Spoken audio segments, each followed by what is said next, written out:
on. Hello. Hey. Hello. Hey. Welcome to the Old World Podcast, formerly known as and futurely known as the Square Based Podcast. Therefore, it is temporarily only for this 1 minute not, but now it is again. Congratulations. Nailed it. Birthed from as the Square Based Podcast, where we get excited for the old world, the hype that is the old world that is getting released from Games Workshop. We have been doing this podcast for a while. Please do go check it out on YouTube and the podcast, where we have. So this isn't our first foray. So if you jump into the YouTube comments, as a lot of YouTube commenters do on this particular podcast, and be like, "You guys, do you even know about Warhammer Fantasy Battles?" Yes, we do. Yes, we do. I don't think we've ever gotten that comment. I don't know. I feel like our commenters on the YouTube thugs are not particularly thuggish in our case. I hide some comments. I'm genuinely uplifted when I wait in. By the way, if you make a comment on the show, there's probably a 70% chance that I respond to you within 3 seconds. So and there's probably a 90% chance I respond to you in 7 weeks. So yes. All right. Okay. Okay. Good. Well. Okay. So, I do have some kind of oldish world news to tell you about, which is fun. Right. Please. So yeah, today we're going to be talking about how to prep for the old world, because in lieu of there being basically nothing for the old world, and then we're going to talk about some other stuff. There's some news. There's some hot resources. Is what we're going to do. So, big news, Val. How have you been? Let's start there. What's going on? Well, you can see she's not there, but HJP, or HJP as you would say in your mother tongue, often hangs out in that crib. So I'm just being, been a real dad about stuff lately. It's been a lot of fun. Cute. Yeah. So she comes, hangs out here. She actually usually doesn't last very long. She usually wakes up. She's a baby that likes to be held, which I don't mind because she's adorable. So it's good. Good. Okay, that's great. Reminds me of me. That's what reminds me of me. Yeah, love being held. I just picture. I feel like you as a baby is just you with a beard, but a baby's body. That's how I imagine you. Just a giant bobblehead. Keemstar the baby. All right. Well, good. Oh, well, I'm glad you've been doing well. Have you been printing, painting, or playing any? So for people who don't know, Val is a Warhammer Army Projects / like Warhammer Fantasy Battles fan. Obviously, I'm an 8th edition man. I'm an 8th edition man. Can we pour one out? I don't out? like to say that, but I'm an 8th edition man. Well, can we pour one out for Warhammer Armies Projects? Have we had an update about Warhammer Armies Projects? Yeah, we talked about that actually a number of weeks back, and Matthias, the progenitor, the guy who made it, is dutifully working his way through DIPing all of the stuff.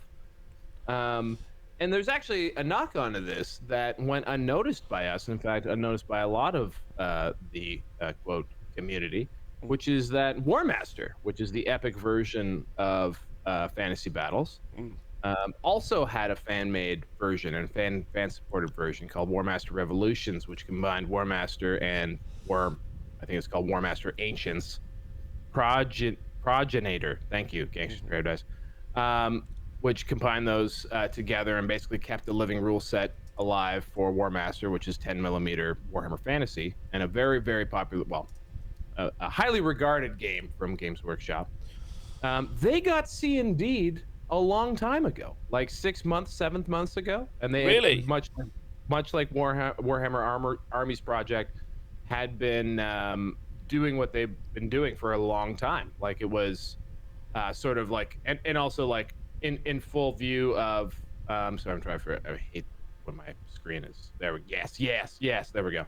Have been doing what they've been doing for a very long time, and then suddenly they got C&D'd. So the unofficial announcement of the Old World releasing in 2023, actually, we missed it. It was when they C&D'd Warmaster, not Warhammer Armies Project. Long story, but that's true.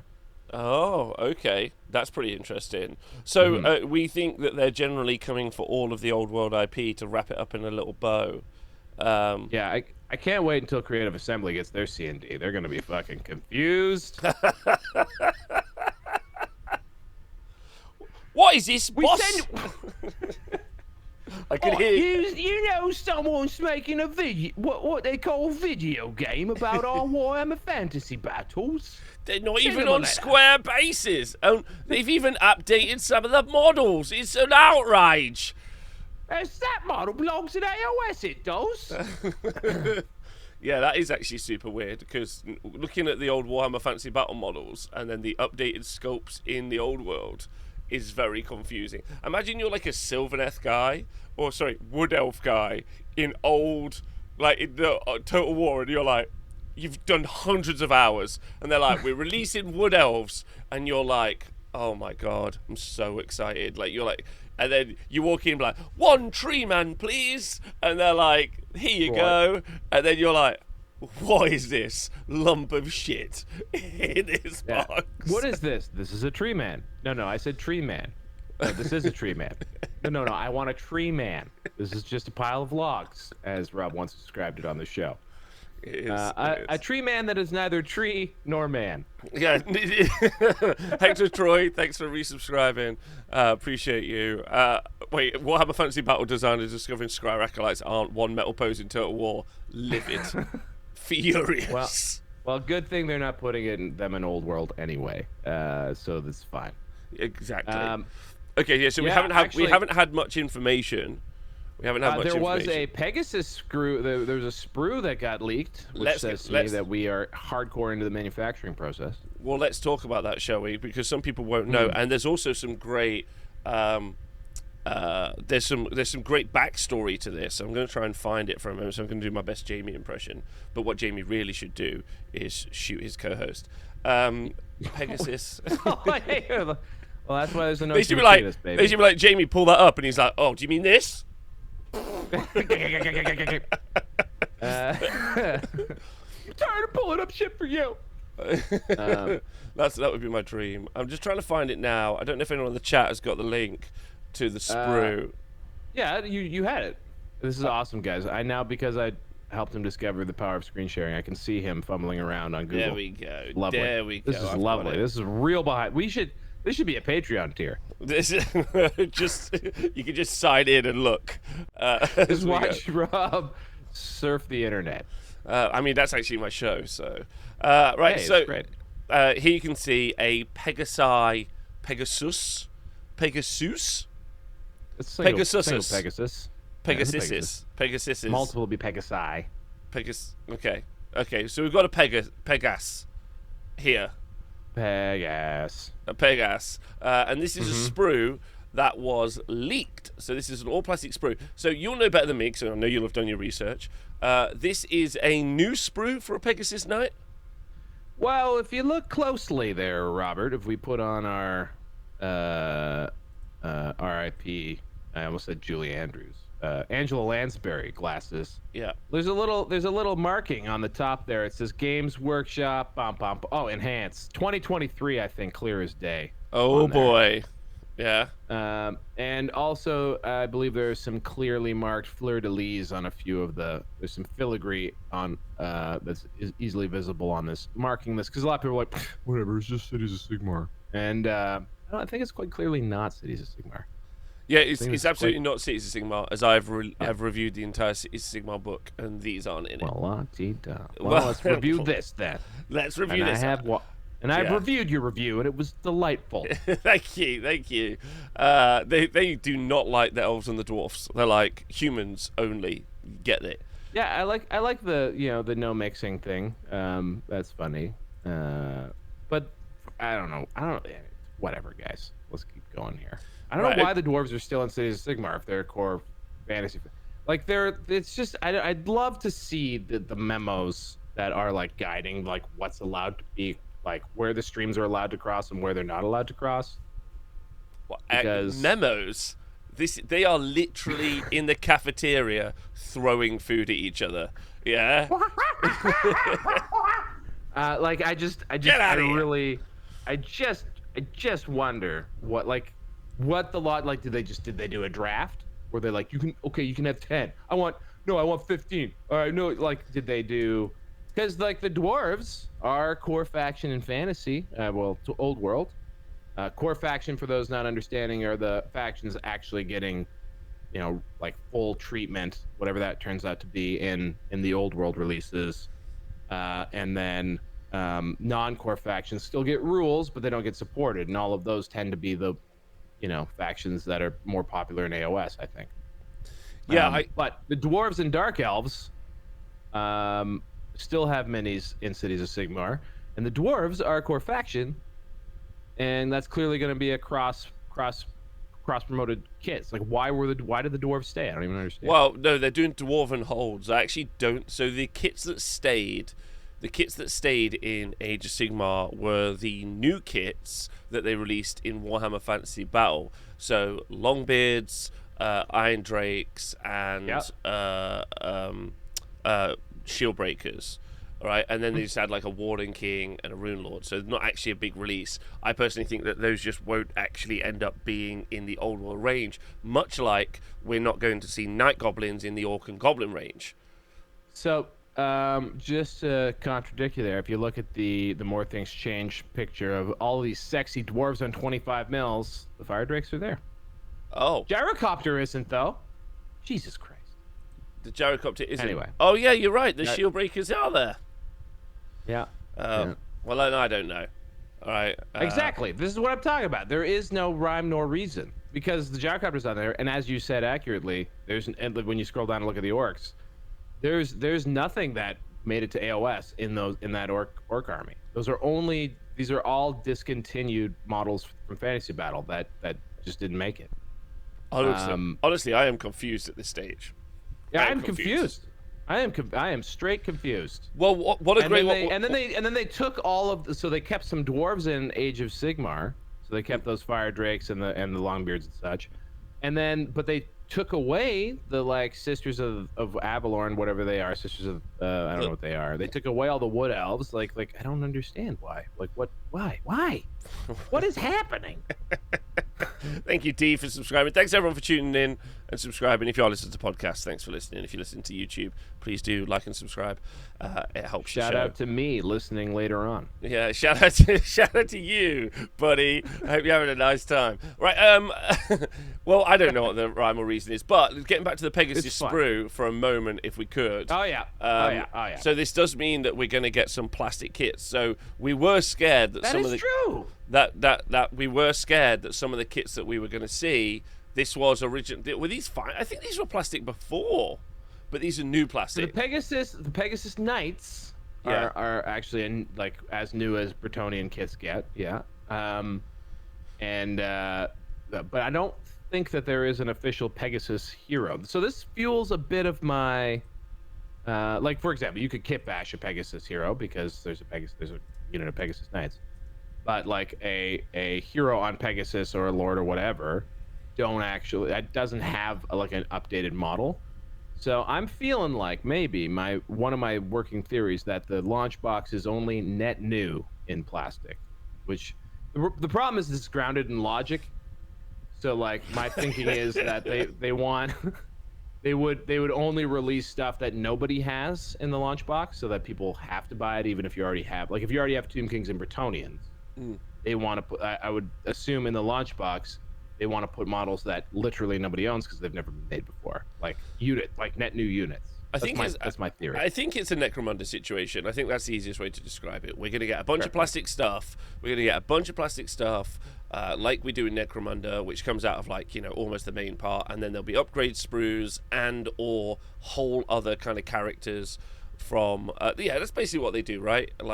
Characters from. Resin. Yeah, old school resin from Forge World. So I feel like that's probably the process we're going to end up with, which I think is good. But do you know how these found their way out into the world? Have you heard the story? I've examined the corkboard. I'm sure someone's geolocated them based on the light shadow that looks like from a window on there already. But I'd be very curious to know more about it because I'd love to hear the story. I've not heard it. So the story goes that one of the things that happens fairly regularly around Games Workshop is people go dumpster diving. Trash? They go through the trash.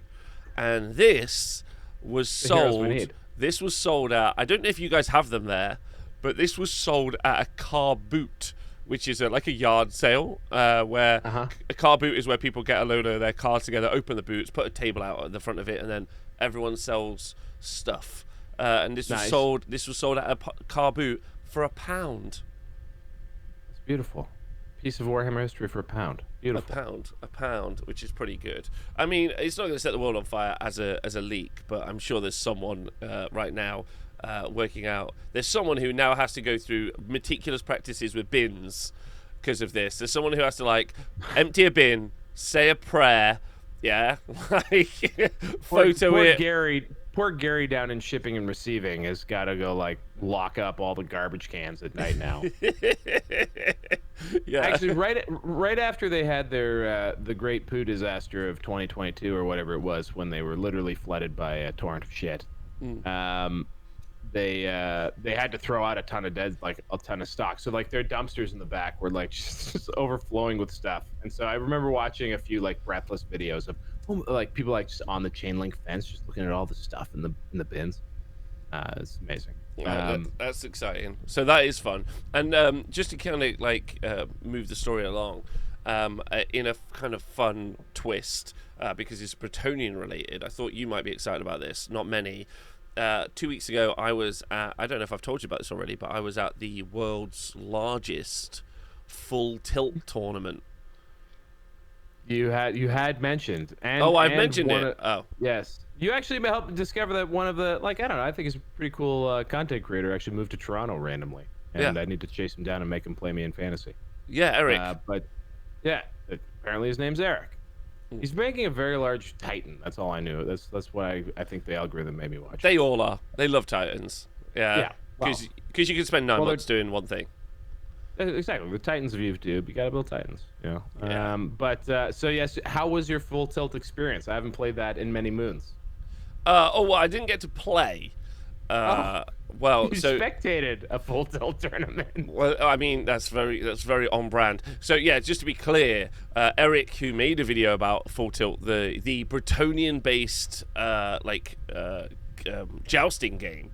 Then, in addition, he turned it from America at this event, as did I. Both very excited to compete or play in the Full Tilt tournament. But the Full Tilt tournament wasn't quite as sold. The Full Tilt tournament was really just two lads from Scotland who travelled down from Scotland with a Full Tilt board and minis they painted themselves, based on watching Eric's videos, and then they just played against each other and then went home. They just like played 24 hours of Full Tilt in silence in the Scottish way. Yeah. And went home. Excellent. So all of the people in the world who are like Full Tilt enthusiasts, including the man who's got the most successful video in the whole world about it, were just in one small area of Earth. Yeah. 2 weeks ago, and it was good. It was a good time. We didn't get to play, but many lances were broken, which was fun. Yeah, so it was a nice experience. So I thought I'd round off that Bretonnian tale for you, which is good. Also hung out with John Blanche. Just hung out with him. Just sat there. Just sat there. Just sat there. Yeah. He was like he's in his gothic tension. He's kind of in his a Doc from Back to the Future phase, in my personal opinion. Yeah. Okay. He was just sat at the table. He was like, "Kids, this isn't how you play games." Just leaning on his scooter and just judging harshly what everyone's up to. That's good, man. I'm glad he's out there, man. I've seen actually the first pictures I've ever seen of John Blanche. I didn't even know what the guy looked like until very recently because of Thomas Puritan's trip through Nottingham recently. I follow him on this thing called Facebook, which is a little bit different than X. But for whatever reason, I'm just so much more comfortable on. Where do we hang out now? Where do we hang out now? I'm so confused. I log into Facebook and I'm like, this is gross. Well, that's why you should just go, like, you can, they make it very difficult, but if you go through like 14 or 15 submenus, you can get to a place where you can just unfollow everything. And I actually took my Facebook down to nothing. So like literally everything was unfollowed. and it broke my feed. My feed actually like glitched out because I had nothing to follow. Oh. And then I just started following very specific things, and so my Facebook is fairly curated. It's not so bad. Okay. Um, here's a wonderful thing that I've been enjoying doing recently is jumping into the Old World Facebook group, which is a hive of scum and villainy, and it is. I used to go in there and get all upset and shit, and now I just go in there and I've been having a blast. Like, one of the things that they particularly dislike is speculation about base sizes in there. Oh, they love that. Well, they don't actually. So there's the people who just wander in and are like, "Hey, I heard that the bases are changing," and then everyone just like poo cannons at them, and gets very mad. So I started a fairly longish post where I attempted to quantify all of the different things that we know about base sizing, because we've got pictures of bases. I'd say can say with pretty high degree of certainty that the large infantry base size, for example, is 30 millimeters by 30 millimeters, and that the cavalry base size is 30 by 60. We can just kind of guess these things, and this makes people so mad because Games Workshop told everyone to not base their models and paint them without bases until they get around to telling us what they are. And so there are all these just like real. Like and like I feel like there's so many fantasy players that are just still so scarred internally from like the end times that I think a lot of people just don't even really believe that this is still gonna happen. So like there's just so many people just agnostic about the fact that bases are changing. Why would you ever want to do that? It's just great. So I just lobbed a nice big hand grenade in there, made people very upset, and I post the Elmo meme, the flaming Elmo a lot. Basically, that's my main comment. Also, Why I started promoting this podcast. Why are they I've also started promoting this podcast. Yeah, perfect. And all of my comments. Hey, chat, if you are there from the old world, if Valve's specifically talking about you, you suck. Like, think through your actions, okay? I got told to quote, "Shut the fuck up." It was fantastic. Wow. About base sizes. And I went with the kissy face redhead from The Sandlot. That was a nice gif. I thought I'm a millennial, so like I feel like my gif game's pretty dead. Why don't we start our own Facebook group for the old world? I was actually thinking like competitive old world probably doesn't exist yet. There is no competitive fantasy group. Period. That would be fun because like you can see the difference between. You might get me to use Facebook. There, you can see the difference between. We probably should go to a Discord, I guess. But like, you can see the difference between the tournament players, like the scene players, and like all of the gross dudes who just complain about stuff. And I don't normally equal interact opportunities. With that anymore. Equal opportunities. There might be some gross ladies too. Oh, my mistake. Sorry. But like Square they were run out of that group a long time ago, Rob. Come on. You know how many gross dudes slide into the DMs of any female maybe person that goes into the come on. They're not there. But anyway, it's the tournament groups, like the people who like have to go and play this in an organized, who are like looking forward to playing this in an organized fashion someday, that are like maybe I'll rebase. And also those of us who like are like actually bases look nicer. When they're larger like that. So like, yeah, I think it's like the people who are just out of joint about this. And they're not mad about the fact that bases are changing for the most part. They're mad that people are speculating on it. And it's just so much fun. I just enjoy it a lot. Okay. Also, just getting told to shut the fuck up doesn't happen to me very often, so it was just very life affirming. It's great. So I would say that that's a great place to ask people if you'd like to join such a sterling community. What can we do to prepare for the old world? You gotta put on some thick skin because it's 2015. It's 2015 40K out there, guys. It's bad. Do we have a? It's important to note. It's important to note that actually isn't the case. So I did a bit of a troll video 2 days ago. So my good friend Bread. I forgot to say how much I loved it. Yes, continue. Yes, Bread. as you know from the TC. Brett did a call-out video, which is great for Age of Sigmar, great. I made a video just being like, competitive players are ruining the game, which is funny. And a lot of YouTube comments and also Twitter responses were like, yeah, competitive people. So just for people who don't know what the fuck I'm talking about. Clearly didn't watch the video. Yeah. Didn't watch the video, exactly, where it showcased someone very sweet making a funny, like, 90s diss track kind of hip-hop video, which was fun. And just, I don't know. Played, like, clearly made his own beat, by the way. Like, yeah, which is great. At the end, he's just riffing on his keys, and I'm like, oh, he made this beat. Great. Yeah, with a banana in a condom. Oh, jeez. There's so much talent. So much talent. But the important point to know... Was the banana in a condom, or are you talking about his costume? Because his costume is condom leg. Yeah, it is. It is the sweet paralysis demon of our dreams. See, the point I was trying to get at is that while we were just criticizing a bunch of very vocal people online, like it's really we have to reinforce the point that if you go to an event, you're more than likely going to make probably a lifelong friend, or at least someone who you communicate with more than you ever thought that you would.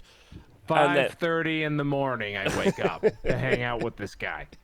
5:30 in the morning, because we live on opposite sides of the ocean. Yeah, so that's what this game does to you. That's the risk. That's the risk. Make friends. That's you the live risk. On the other side of the friggin' ocean. That's the risk. So, like, you can basically ignore everything we were saying, because what we're really saying is that we went into, like, Val's like, I went into a right-wing rally, yeah, and for some reason, everyone was a dick, yeah, like, similarly to that, right? But, like, the actual people who play games, the people who participate in games, the people who you'll meet at your gaming store will invariably be, like, 95 to 100% of your interactions will be amazing and really good. So, I just need to reinforce that point. Yes, because... absolutely. And for example, the guy who told me to shut the fuck up, I immediately was like, all right, well, time to go do a meme check. I'll check out this guy's profile and see what kind of an asshole he is. The guy's racing in marathons for charity. He seems to be supporting various based causes. His memes were fairly reasonable. He's just Facebook just puts that like removes that social filter. And maybe he's just very upset about base sizes and people talking about them. But I'm going to continue beating this drum, people. Yeah, I mean, I feel you can't stop me. I feel like if you've been actively, I think if you've been actively an old world guy for the past decade, and then finally someone else comes into the scene and is like, now's the time to change stuff up, you'd be like, what the hell? We like, what's going on? Right, in my personal opinion, yeah. All right, so this is maybe I hate to host you on because you're normally your place, but I think this serves as an excellent segue. If not arguing with otherwise probably very good people who turn into monsters on Facebook. Well, can we just we can't leave without David's a lot comment in the chat because it's perfect. Go ahead. You could improve his marathon time by standing at the finishing line, having a harmless opinion, and he'll sprint to you to tell you to fuck off. Yes, maybe. And therefore help charity. You're helping charity. You're right. Actually, maybe, I feel like... Do you want to do something? Maybe we could do a charity stream where you and I we do a show one day where we just maybe you can, if you ever get half a day off, we just start in the morning and then we just both join a Facebook group and then we just start having innocuous old world opinions live, yeah. And then we just respond and we just, for charity, I don't know, the chat can like donate some money and be like, tell them that dwarfs are too short, something similar. You know what, actually, I think there's some content here. Just content, just live trolling Warhammer the Old World. It doesn't seem like the admins exist in any real capacity, so we could probably do it with impunity for some time.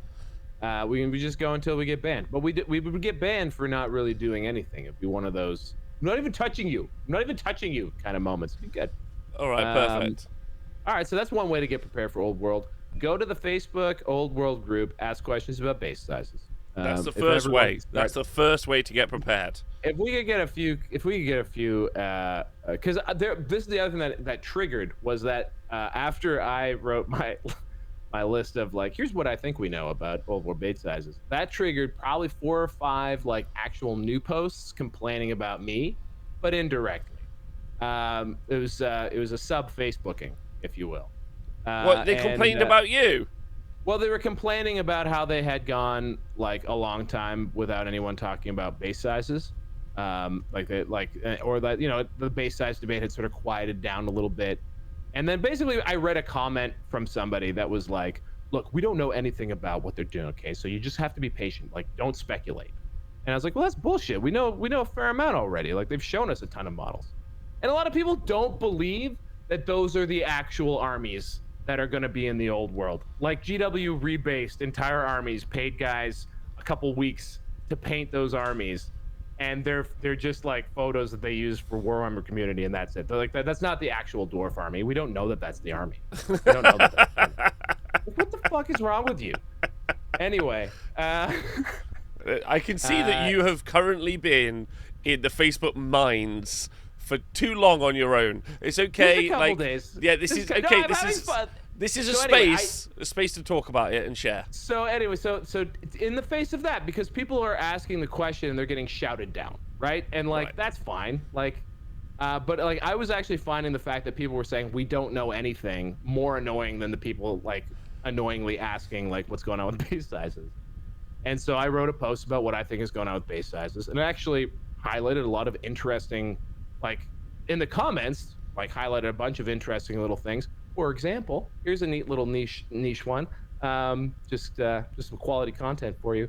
The Cauldron of Blood and the Skaven bell, I can't remember what the bell's called, were both on 100. They were both on 60 by 100 millimeter bases, and I didn't know that. And also, they're on 60 by 100 millimeter bases because they were the only war machines that could be like taken inside of a unit. And so they had to be a multiple of 20 because that was the base size of Skaven and the Witch Elves and such. And my question is, when they release the PDS and stuff, I bet you Games Workshop won't realize that when it's on 25 millimeter, it no longer really fits because it's on 160 wide base, or so it's on a 60 wide base. So there's just these little situations, right? There's gonna be all these little situations they're gonna have to tidy up and clean up, and I think they're all wonderful. Oh, okay. I'm excited. Honestly, I'm very excited. I said this before we started recording as well. Just worth noting as well that the Old World timeline may have changed. We have been prophesizing that it has been happening in November, but Epic has just been taken off of the release schedule. So that's mini Titanicus, mini soldiers, because the rulebook Tiny Titanicus, yeah, has been taken off the schedule because the rulebook got mulched or something similar. Like basically something was wrong with the rulebook. I hope that those somehow someone saved a copy of that rulebook so that we can see what qualifies as bad enough that they have to actually like reprint something, because they will literally print like broken garbage all the time that needs to be errated. So like, how bad does it have to be? How bad to have a reprint? Like how bad? So like speculation, maybe some. You were saying potential, accidental Nazi imagery. That's possible, I guess. But like, what like aside from that, like they say maybe a copy paste error. They make copy paste errors in everything, literally everything. Yeah. So I wonder what actually was so bad that they had to pull that book. You know what I mean? I do, and I'm not sure what it was, but it is very interesting that we've ended up. And that's why I hope that there is a copy somewhere so that we can compare them one day and say, oh, it was this, and like it'd be funny to know what it was. Yeah. But, so, okay, speculation time. I think this is what you're trying to do. What impact does this have on Old World? Do you think that... I think it has no impact. What do you? I don't think it probably has any impact. They also moved factories recently, and then I don't know if anyone's noticed, but the release schedule for them has been pretty weak. Like maybe it credited the authors. That's funny. Yeah, that was... delete that. Yeah, accidentally named who wrote the book. We're gonna have to have a book burning in Nottingham. But yeah, like, they've been a little bit like quiet, and like I mean, even Space Marines. Like apparently, we're gonna get like the Tyranids early into kind of the Tyranid and Space Marine Codex is early into the beginning of September. Apparently, all the books are out in the wild and stuff now. And is Cities this month or is Cities after? Well, we don't. They've literally like radio silence on that front. Like I think it got leaked so early. Like so, the book says that it shouldn't have been out till like September, November. Or something like that, like valid in X. Like we think it like leaked. Like we thought initially it was like a couple of weeks early, but it might have been months early. So we're not really 100p sure, which is interesting. And so I still think November, but it could have been really delayed. Like we might not see it till after Christmas, but we'll see. So, I mean, Space Marines is huge. Well, they always had a lot of shit stacking up here. Because I don't know. I think that 40 years of Warhammer countdown is counting down to the old world as far as I'm concerned. I'm pretty sure. It sure feels like it. And because this is the Warhammer they refer to as Warhammer Fantasy, not 40K. That's what's been around for 40 years, guys. This release schedule, the pre-Christmas release schedule was always jammed. I have the feeling that what happened to them in a lot of ways was the 40K 10th drop. Like they went ham. Like they made as many Leviathan boxes I think as they could at their capacity, and pushed it out. So like, I think that probably robbed that. There's opportunity cost to that, and you're starting to see, for example, like a lot of backstock getting refilled at this point. Like you're starting to see, like a lot of the hobby stores I follow have been getting restocks. So it feels like they're like backfilling, because on the production level, they've got to be able to actually like make all this shit, right? Yeah. And then you have Tyranid new release, Space Marine new release, probably the biggest release ever in Age of Sigmar, I would say, somewhere in this quarter, and you were supposed to have Tiny Titanicus, and then Old World sure feels like it was supposed to be before Christmas in some sort of launch box form, probably not a major release, but like just that sort of Sisters of Battle, actually the Cities of Sigmar is getting a box, right? Yeah, they get a box, yeah, FOBO box, yeah. That's the one that leaked. The guy that leaked it was like the best leaker we've ever seen. Pure professional photos, like it was like a product unboxing, and you got every side of the box, every rule, every bit of lore, the transfer stickers, the sprues, the instructions. He was like, this is the perfect leak. There you go, like every element, which is pretty fun. I feel like that's and I feel like that's what Old World's gonna get. I feel like Old World's not gonna get anything but its box. Let's not forget here, guys. When they released Fantasy Battles 8th edition, they took, so say it released in June, it was March before they released an army book. The following year. So it was like June drop, following year in March, they were like, here's the first army book, which is insane to me. That feels kind of like what they're getting into now because they're so jammed up with different product launches and things. So I guess it's a long way of saying that I see no reason why it wouldn't still release in November. And if anything, like the loss of Titanicus, you got to reprint books or whatever. Everything else is probably good to go, I guess. But like, I feel like Old World is prepping to be launched in November as like the last big Christmas launch, probably after Cities of Sigmar. That's what I feel. Yeah, I think that definitely could be the case. I think also they made so much money from Leviathan that like, because it's not just that Leviathan box, right? There's everything around it. They'd have bought people would have bought different Space Marines units. They would have bought different. They would have bought different Tyranid units. There would have been like a whole thing where they would have bought like a bunch of different stuff, like, and so I think they might have maybe just made too much money. Like, and then they're like, because it makes sense, right? Like, why release a Space Marine book now if you're just selling Space Marines left, right, and center? It's like that scene in Blow where they literally have no more physical space for their cash. They just don't know what to do with it. Well, I mean, bank, Games Workshop.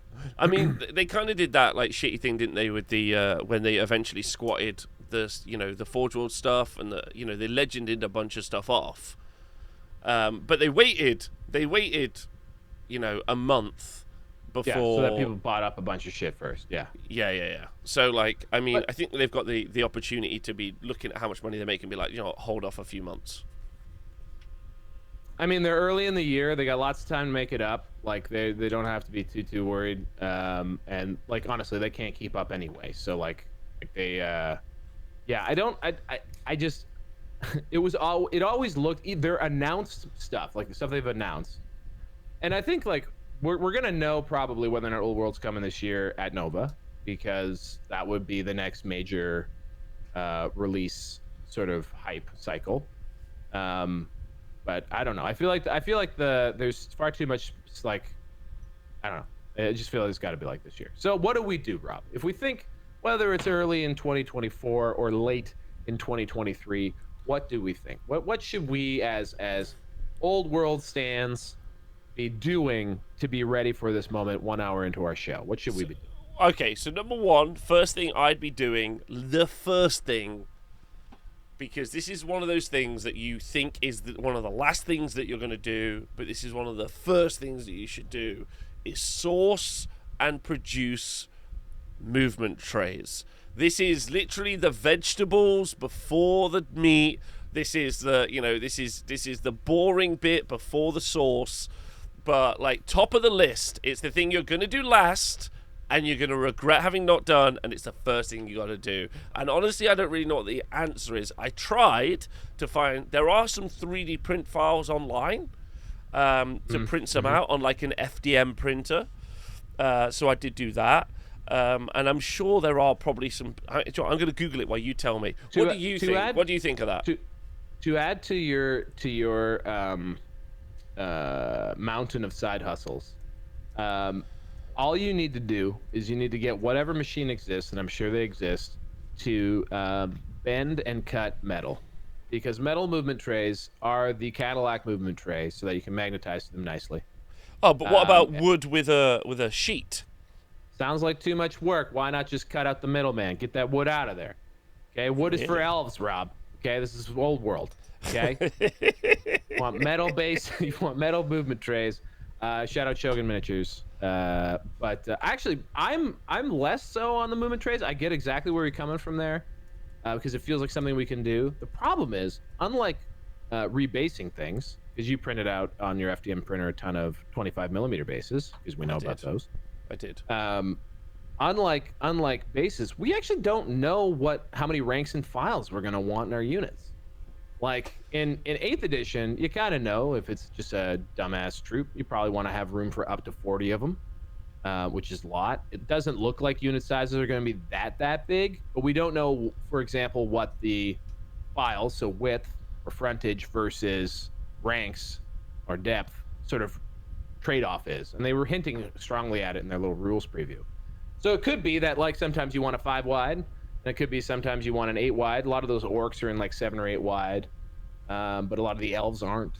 So I don't know. I feel like movement trays is a hard thing for me to personally commit to. That is also being said by a person who has a bucket of old plastic movement trays, because I got a bunch from various lots I've purchased over the years. So yeah, movement trays, I can see that being a thing. Spacers would be a really good thing, figuring that out. Okay, so like there's a couple of things. Just on a quick Google search, there's a bunch of different options. There's obviously there's all sorts of like movement trays available that people have got, like that you can buy, like MDF ones that are out there. So there is a bunch, and they don't seem super expensive, to be honest.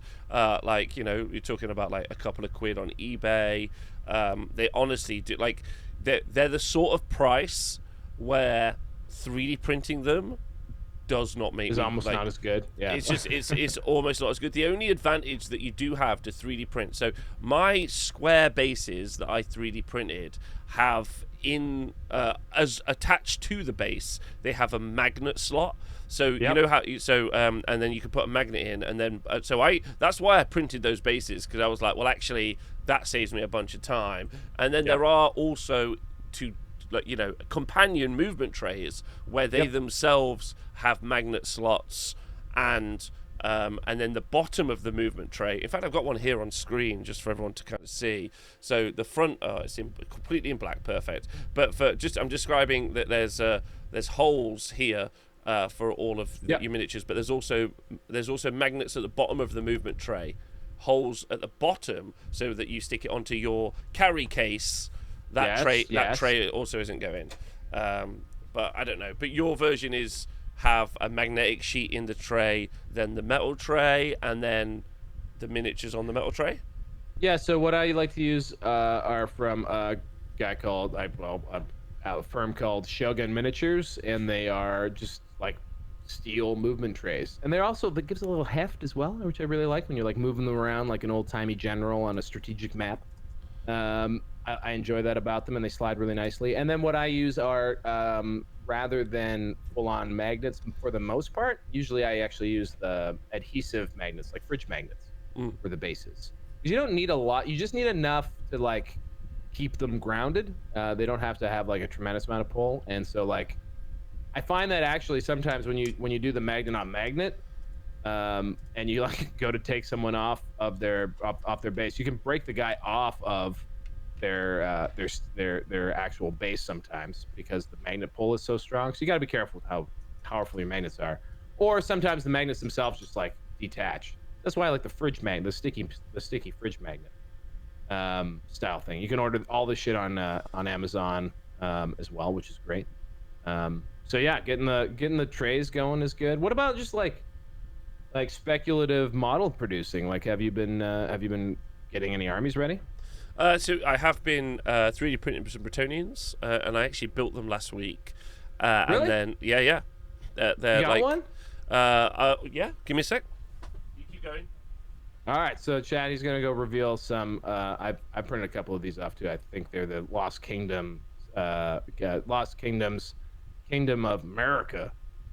Apparently, it's like Mercia or something like that. I don't know. But these are just really beautiful, dynamic medieval style knights, jousting stuff. Yeah, they are absolutely brilliant sculpts. Like oh baby. But I'm a little bit disappointed because I printed this on my. I was telling Val earlier in the show, I have become a bit of a 3D print whiz kid, and these are now printed on my old resin mix, not my new resin mix. Oh, I got it. Oh man. So what's the Patreon tier to get some insider knowledge on your resin? I will pay it. You can just have the info.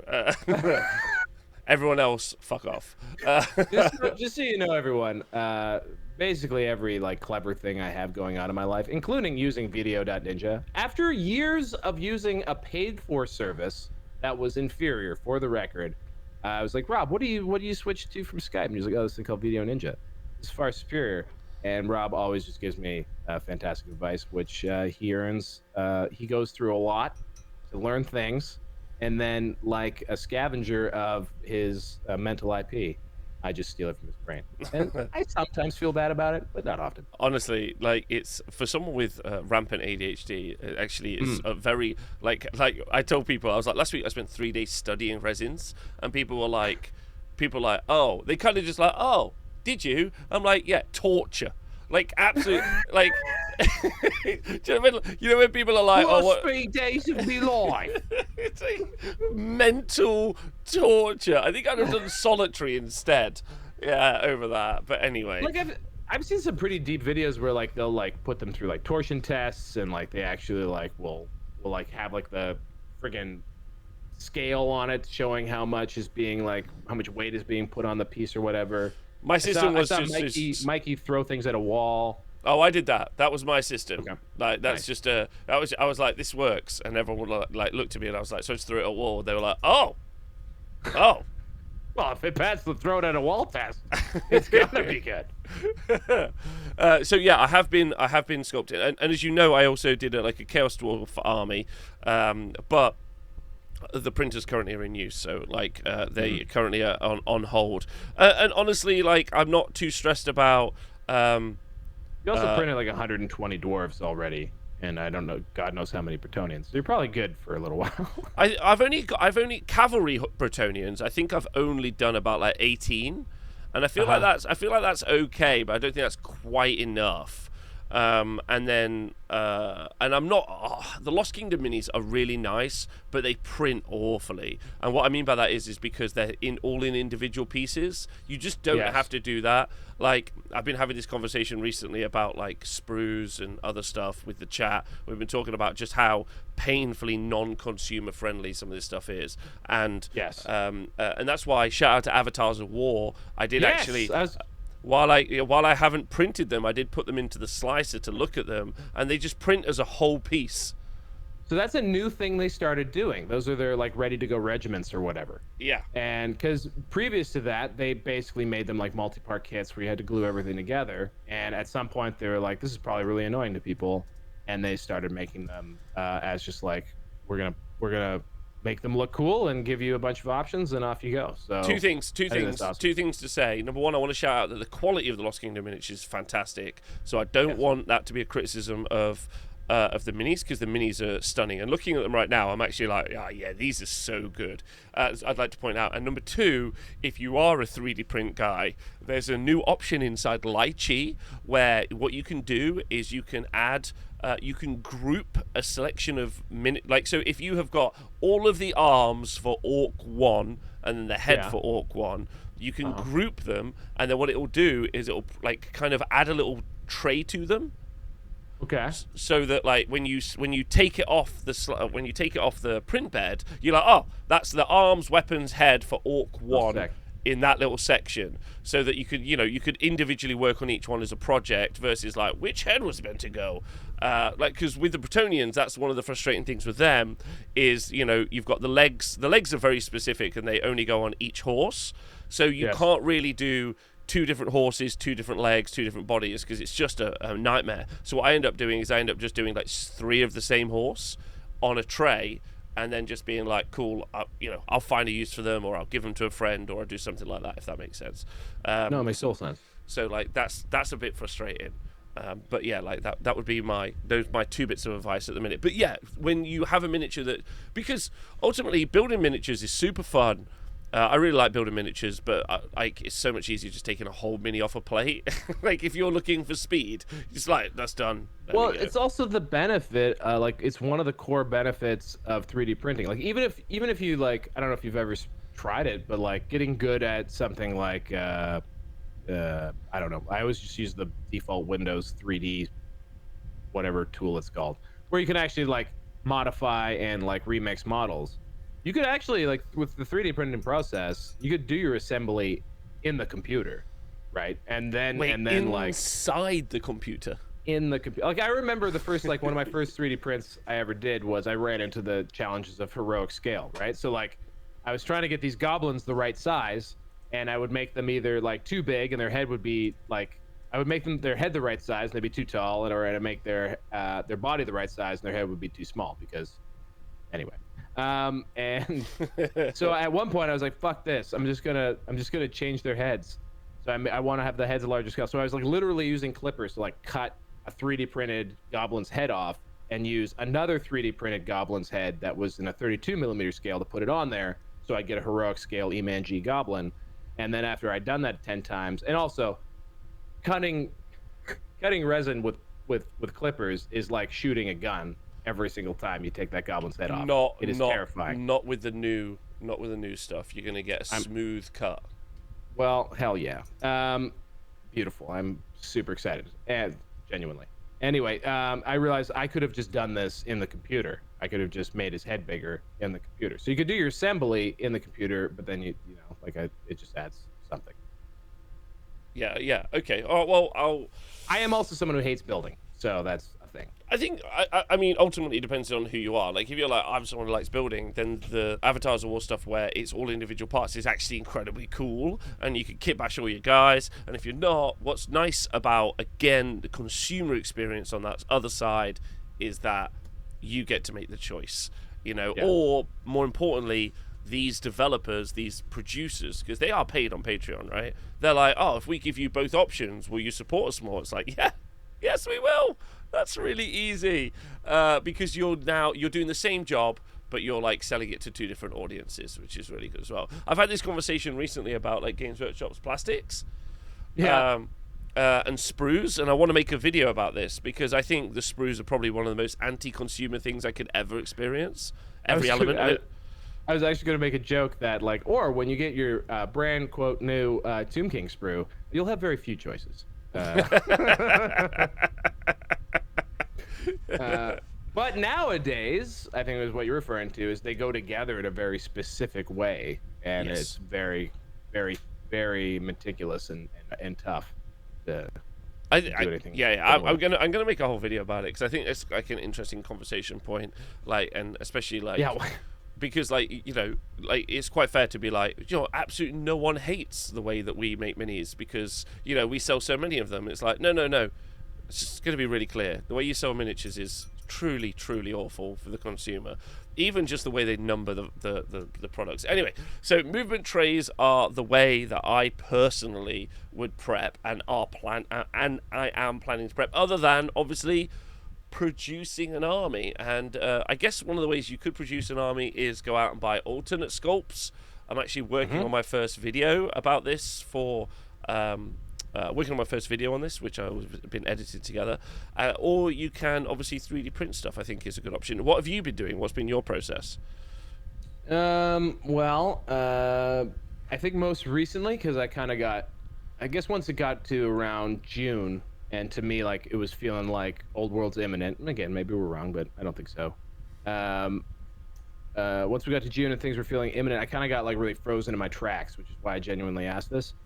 And mostly around, like, if I'm putting together, and because I'm lucky, I got lots of, like, cool armies that are built, and other people that bought a lot of stuff painted. Like, I've got a lot of armies that are sort of in good enough shape for, like, 8th edition. But I don't have anything specifically that I wanted to use yet for Old World, and I didn't really want to start building for Old World. So really what I settled on is I think my favorite 8th Ed army mechanically is vampire counts. I think they're cool as hell. I think they're just really, really neat army and how they work on the tabletop. And I've never actually gotten to play with them. I've just had buck because it was always going to be the project I was going to do. And then, like, you know, like, I just sort of amassed, like, used secondhand vampire count stuff. So, long story short, I've started building out my vampire counts and just dedicating myself to them being on the 8th edition bases. Just building an 8th edition vampire counts army that I'll later put on spaced out trays or something.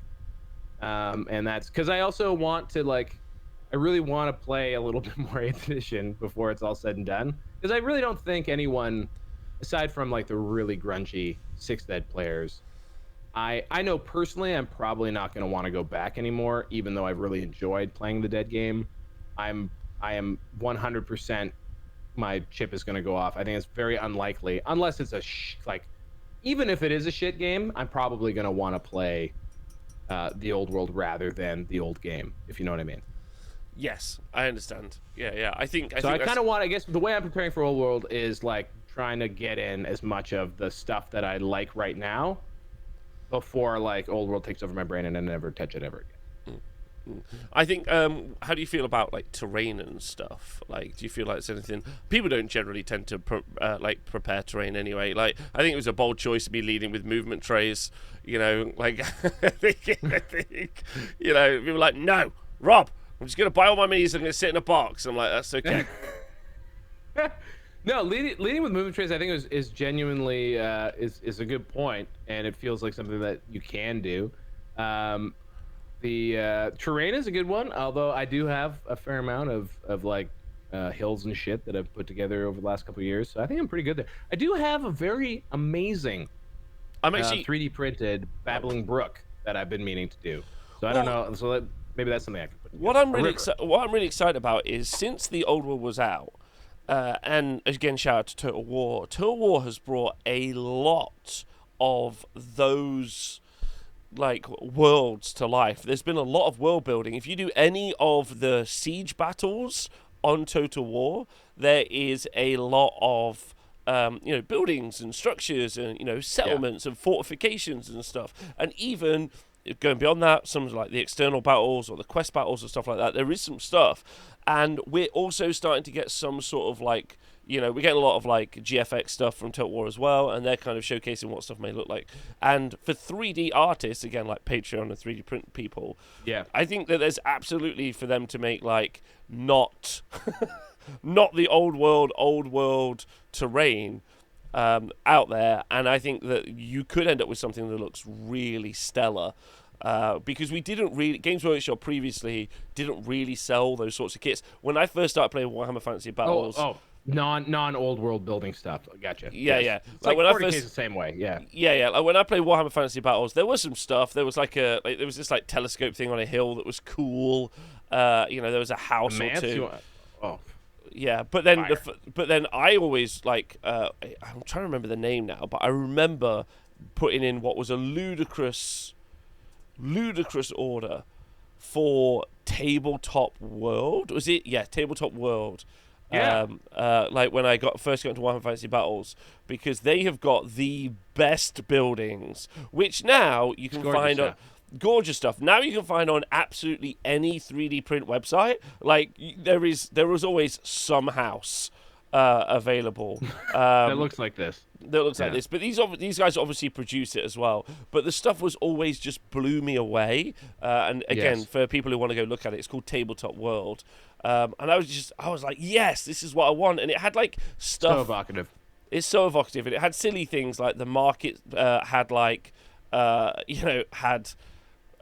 cabbages and stuff, and very standard stuff. But going back 10 years. It really wasn't that standard for that stuff to be out there on the market and available to you as a consumer.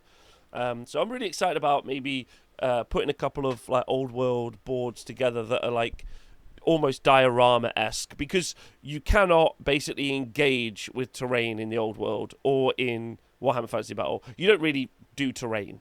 Doesn't really affect the game. And it sucks because it feels like it would be so great if you could. And like there's been a few times where like a friend comes over to play a game and I've just gotten way too horny with my terrain placement, and they're like, yeah, no. And then they just like take half of the shit I put out off of the table. Yeah. Which is actually also kind of, I guess you're used to Sigmar, but like I don't know if you've looked at what 40K looks like these days, but just the fact that like the player base has responded to the way the game works over the last couple of editions by just like packing tables with kind of very samey and awful looking ruins. Oh my like God. Everyone's doing their best. But they're just Keep going. choked. The tables are just choked with terrain to the point where it's almost obscures the game at this point.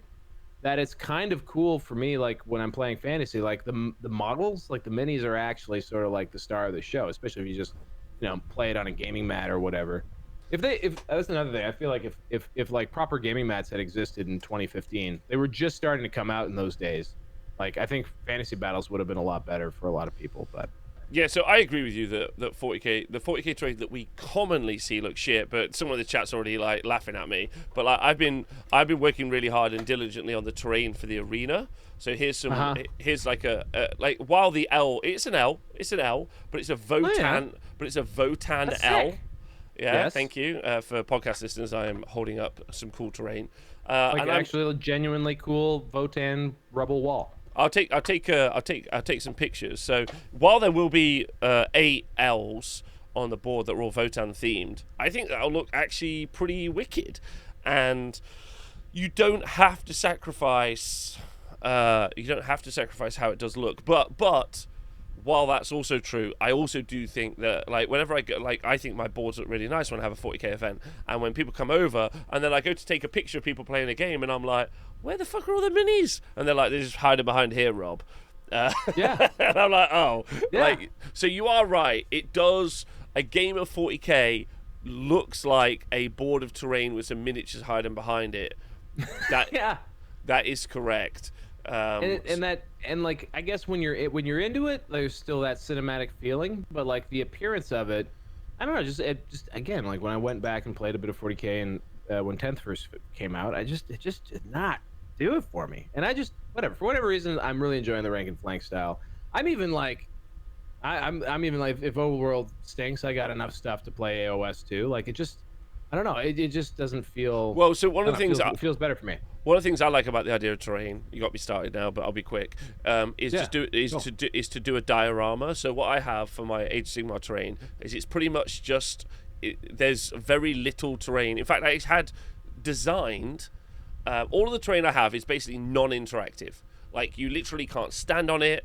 Right. Like it's either a garrison which you can get in because it's a house, or it's some magical eminence and you can't stand near it or something. And then it's on a base, so you can't go near it. But there are a couple of bits which I've just had 3D designed, which I've just printed out, which are basically just flat bits of. They're flat and they've got a rubble texture on them, if that makes sense. So it's like that's cover somehow. Because even if I put a wall on it, it would make it frustrating to use in game. So I'm like, that's cover, but there's some texture and it looks like it's a thing, basically. But like you're now encountering like a very like classic struggle, which is I think like I remember when I first started playing 40k, a lot of people responding about terrain were like, well, we don't want to be Warhammer hordes or whatever. Like you don't want to be War Machine because they would play literally just with two-dimensional terrain. Yeah. Because for something like fantasy battles or like any of the other rank and flank stuff, things that you have out there, 2D terrain like what you're describing, yeah, it makes a lot of sense. Like It's really only no. So I run 12 pieces of terrain for AOS.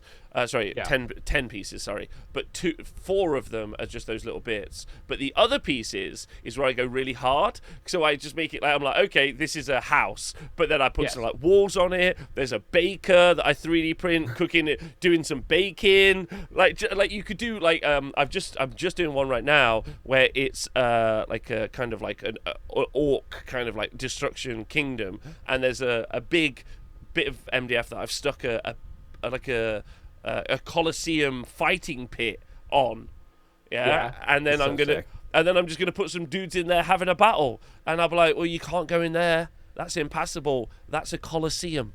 You can't go in there. Yeah, that doesn't make sense, right? Anyway. Because there's no rules to support you, and your beautiful thing doesn't do anything. Yeah, exactly. But hasn't it always been thus in Warhammer? I feel like it's all kind of always. Doesn't that suck that it's always been like that? That we've never really had. Like, has there ever been an edition of any game of Warhammer that's handled terrain well? Well, I mean, it's easier with 40k and Age of Sigmar because you can just each model can individually represent itself. Much harder with the old world because you've got that entire movement tray of dudes, which is much more challenging in my opinion. And that's okay. I like the abstraction of buildings in fantasy, which they used to do in 40k, but they don't do anymore. Where like you just sort of bloop, you just go into it, like what you said, garrisoning a building, right? Yeah, no, I love the idea of garrisoning buildings. I think that's so fun. Just get like 10 drunk dwarfs in the pub, and then some chaos warriors come and try to attack them. Like that's mega evocative. They should definitely create the rules for that, and if they don't, we will, because that doesn't sound too complicated to achieve. Because it already exists. How hard can it be? How hard can it be? How hard can it be? But yes. I have a follow-up question with you about 3D printing, which is, I've noticed a lot of, and especially if you wanted to start like manufacturing and building out an army, I've noticed that most, and this even for Blood Bowl, when I tried to print out some Blood Bowl teams, everyone sculpts in 32 millimeter. At least it feels to me that most fantasy miniatures are sculpted for 32 millimeter, which I think is kind of the assumed scale of AOS. So how do you feel about like are you just rolling with that? Like with your prints, like if you just printed as is like Kingdoms, Lost Kingdoms, and other guys, like even I think Highlands for the most part is 32 millimeter. They might give you a 28 millimeter option, but anyway. How do you feel about scale? Do you think it matters? Like, do you think it matters? I think that's pretty much the whole question. Not really.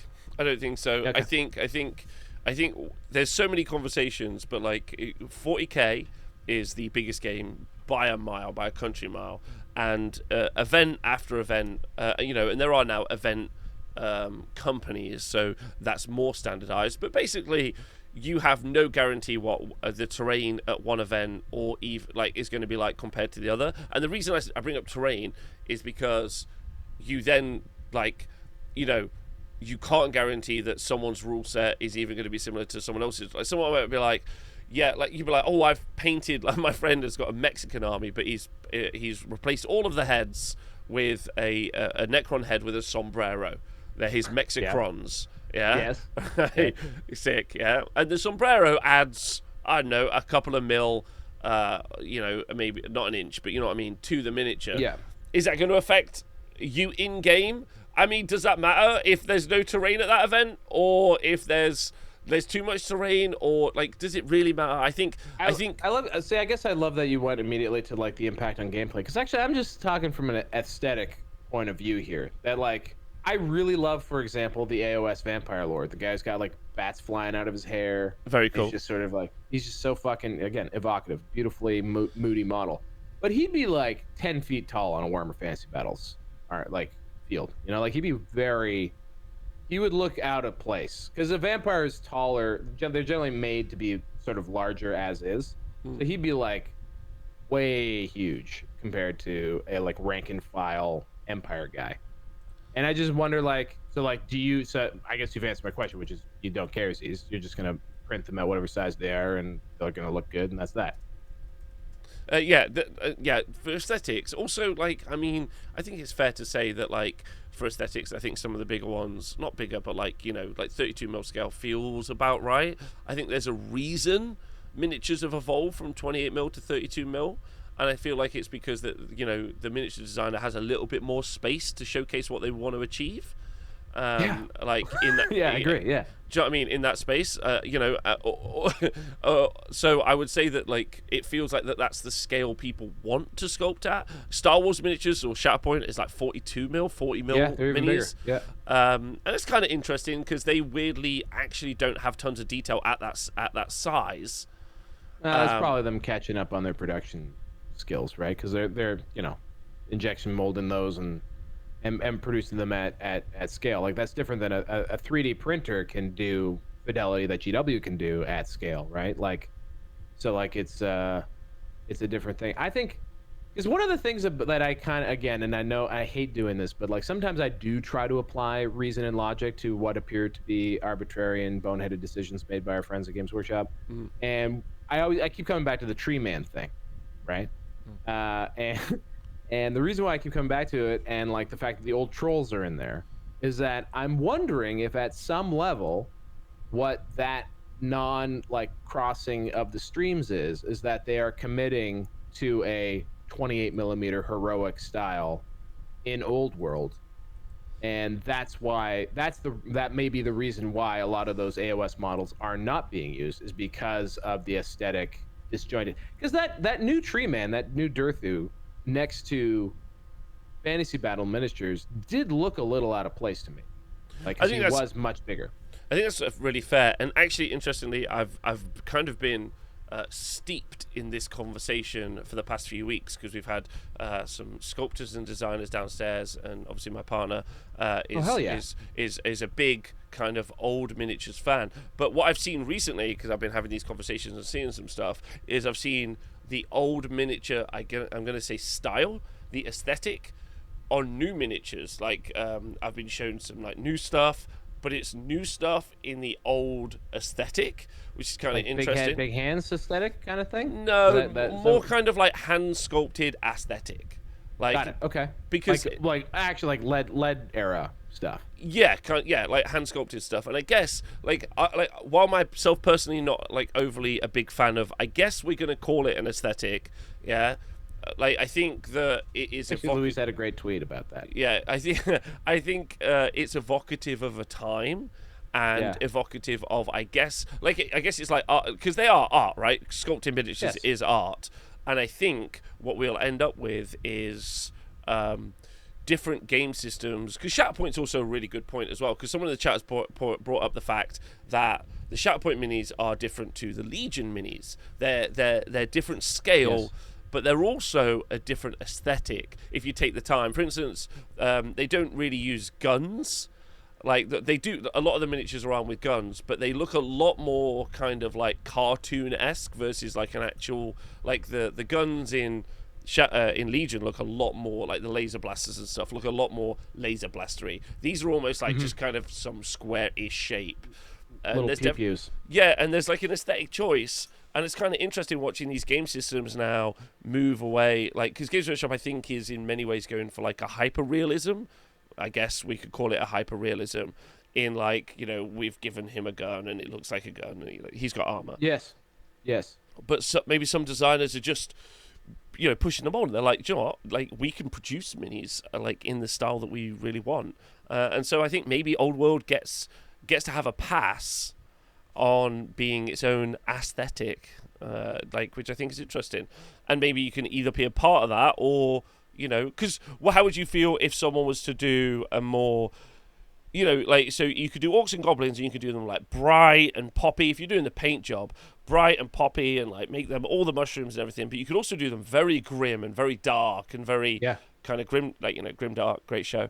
And then Grim After Dark. Sorry. No, it's live Mondays. No, anyway. But you see what I mean? Yeah. Well, I guess the only thing is I love it, and I think. Like as far as the different looks, like there's a guy, he's a guy who produces 8th edition content, Dr. Luke Blaxel, and he has a Chaos Army, and actually he's like me. He actually got into fantasy after it was all dead, and he sort of like got really into like a very limited UK tournament scene. And but he has a Chaos Army that he basically went back and collected. It's like 4th ed and before. He plays it in 8th edition, and he's painted it in a like early like psychedelic Games Workshop like Citadel style. So like they have like big fucking metal banners and like by like I mean like meow metal like like they look cool as hell. I played a guy in that one 8th edition tournament I got to play in last year. He had like an all troll army, and he had every guy named, and he was a pretty good player, but they were painted in that old Citadel style. I think that's great. And you know what? As we're talking about it, I guess to answer the original question too, it's like those models, because a lot of them were the old ones, also didn't really fit with my sort of quote modern fantasy Empire army, because they were all sort of a little bit bigger even then.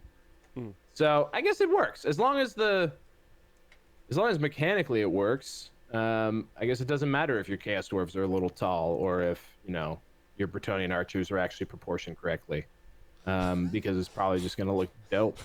I think them looking good would actually be a real positive, to be honest. Hey man, I'm looking at these new Bretonnians in my hand, and I'm like, yeah. And then I look at the ones in the picture, I'm like, oh no, no. Highland Miniatures is actually in the second wave of their Bretonnian release, and Highland's interesting versus someone like why do I struggle? Lost Kingdoms versus someone like Lost Kingdoms, because they do go for. I'd have to actually like study their models a little bit more, but they definitely go for a very Games Workshop style. Like they are much more cartoony. They're and also in a lot of sense they have a lot more sort of open space on the models. That less detail, I should say. They're not as heavily designed as say a Lost Kingdoms model would be. They're nowhere near. They're not as heavily designed at all, are they? They're like a lot plainer. I'm just going to showcase. Yes, that's maybe show this. Showcase, but I think, and if you're a painter, I've got a picture on the screen for everyone, but it doesn't want to load. Not really sure why. But if you were a painter, you would say that these actually have a lot of negative space. It's actually better for painters because you can showcase your skill sets. Whereas what we want is the most convoluted model that we can slap chop up. Yeah, we want we want ridges. We don't want any of this. I'm trying to showcase it to people at home. This is actually why I'm a little bit nervous about trying to do the 10mm armies, is because like, is there enough detail on there to slap chop it? Like I'm just like my guys are just gonna be like brown, green, and red blobs. But fine, that's fine. But yeah, no, that's exactly true. And also why I kind of, again, get my hackles up when people talk about, quote, over-designed GW models, like when people were somehow complaining about the Cities of Sigmar's models. Like, fuck, man, those things are awesome.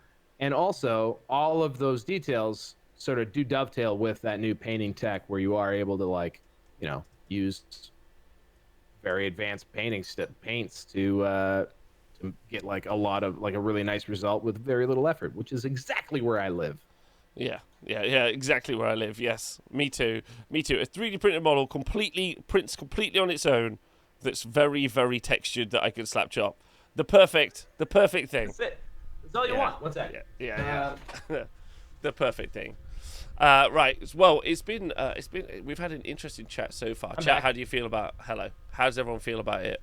The delay of Epic is terrible for Slapchop. Slapchop is godlike at that scale. Apparently, Slapchop is godlike at Epic scale. Yeah. I'd love to know more about that because I do genuinely find it concerning. Here's my Black Knights in the midst of a slap chopping. Oh no! They look legitimately good.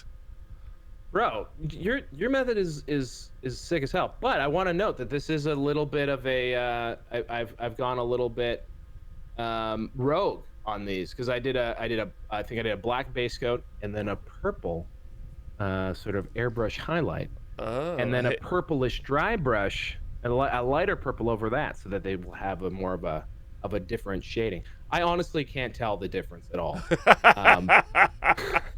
But I'm pretty sure Ninjan told me that it could work, and so I was like, okay, I'll do that.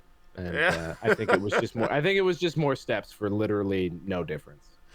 All right, listen. Let's do it. Because we haven't really in any way covered. I've been things having that a you blast could do. because Me too. If you have ADHD and you like us, man, have you had a good show? Yeah, you've had a wonderful time. Listen, Because what army are you going to get ready for the old world? Funny you should ask, Rob. Oh my god, I almost knocked my PC right off my fucking desk. Hold on a second. Oh, wow. Wow. Wee-wah. That was Saved terrifying. Here, why don't I bring these guys over a little bit? There we go. Who are those? So you're going to be a Tomb King guy? Tomb King guy. Okay, all right. Actually, these guys, because also my dear friend and friend of yours, Tech Priest Dicky, is a big Bretonian guy. He still complains about the fact that he sold his Bretonians. These guys, I bought these as a lot off of Facebook, and it wasn't exorbitant. Like, it wasn't like I wasn't gouged for it, which was nice because I think Tomb King numbers still haven't come down. It's the first time I've actually seen any of these models. Like, I've never actually had one of these. Like, I've never even seen one on a table, I don't think. And it's cool. Like, I think this is a really great mini. I think he's awesome. It's not the Necrosphinx, is it? It's the other one. No, isn't this the Necrosphinx? Oh, it might be the Necrosphinx. One of them has he actually set it up so that it can convert back to the one. There's like a howdah and there's a bunch of skeletons with spears and shit. Oh wow, he did all the magnetizing. No, he did like pegs. Oh, so it's sort of slots together, which works fine. That's perfect. I think these guys though, this was his old world army project. So that is a Tomb Guard on a 25mm base, and I think it looks great. Oh, that is cool. That is nice that they're all on 25s. That's fantastic. I guess the other thing is to source a bunch of 25mm bases, but they're super cheap online. They're easy. I got a bunch of flack for resin 3D printing resin 3D printing bases, because like it is clearly something that's probably better to do. It is probably better something like if you have an FDM printer, which unfortunately I don't. It's a better way to do it. But also, it's dirt cheap to do it on a resin printer as well. You don't have to use good resin, and you can just crank out bases so fast. And you can also do very cool, like I do sculpted bases. Like my vampire counts are all on like really cool like Cobble bases. I don't know, like graveyard style bases. I'll probably print a bunch of sand dune style bases for these guys, just so I can just literally slap chop all of them very easily. It's actually it's quite interesting that because the old world has been so like limited in showcasing us new minis to look at, which is what Games Workshop ultimately do. They sell us miniatures. They've had this kind of announcement for such a long time, and they have shown us a couple of minis, but they've had this announcement for so long, like, we're doing this thing, like, great. and then they're like, no news. And so, everyone has just gone and just made the stuff themselves or bought the stuff themselves. They've their own marketing has cannibalized themselves pretty aggressively, I think. Like it's been look at how they gave 3. We said this on an earlier show that like the old world is like a gift to so many creatives out there, so many like 3D sculpting shops, some like the base makers, the people who make movement trays, content creators. Like it was an absolute gift because they're coming out with old models that are going to be compared to things like what we were just looking at.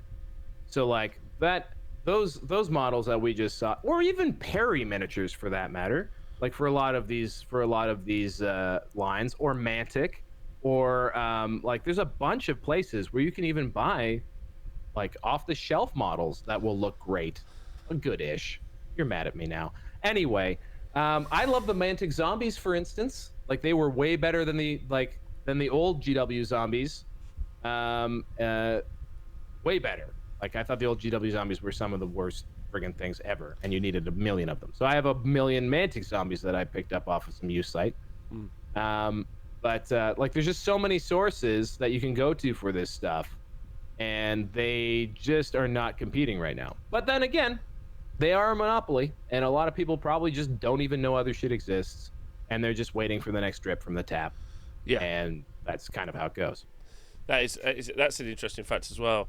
Yeah, okay. Well, I'm still very excited. I want everyone to know that. But like, there isn't really what's the right way to describe it. I think some forward momentum on an army. I think the reason probably, I think you've actually, to be square based and to wrap it up, the reason maybe you've probably been arguing so much inside those Facebook groups is because fundamentally starting to build an army or getting into the game is a foundational ground up process, and it starts with those bases. You have to paint all the minis, sure, but you also have to base them all, and then to get us in that position as well. And I think you're in the right place. Probably, and it's nice that the show's called Square Base as well. Like the fundamental element of getting this ball rolling is what those bases do look like, and then moving on from there, because then that really, and then movement trays and everything else. It's pretty fun. Fun. In university, I studied acting, and I think it was a Laurence Olivier quote, which was, how do you build a character? And he said, I start with the shoes.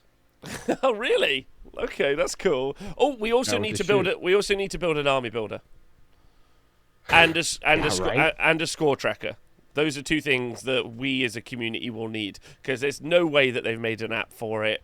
There's no way that there's actually an army builder and score tracker simultaneously makes a lot of sense. Because actually, one thing I've noticed about like fantasy battles in general is no one keeps score.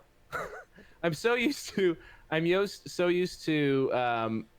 40K, where like, and I'm sure in AOS now, where people are very diligent about every player turn you update your score.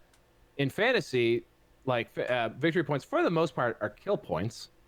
But I rarely have ever seen, and maybe this is something in the chat or the comments people can talk about, like, did anyone ever really know who was winning? I'm sure the very good players probably like kept a mental note of how many things they had killed versus had been killed on their side, but like a army builder app that could keep track of kill points, I'm assuming because they'll probably use the same mechanics, would actually be super useful, because right now I think most people are surprised who wins a game of fantasy in the end. Yes.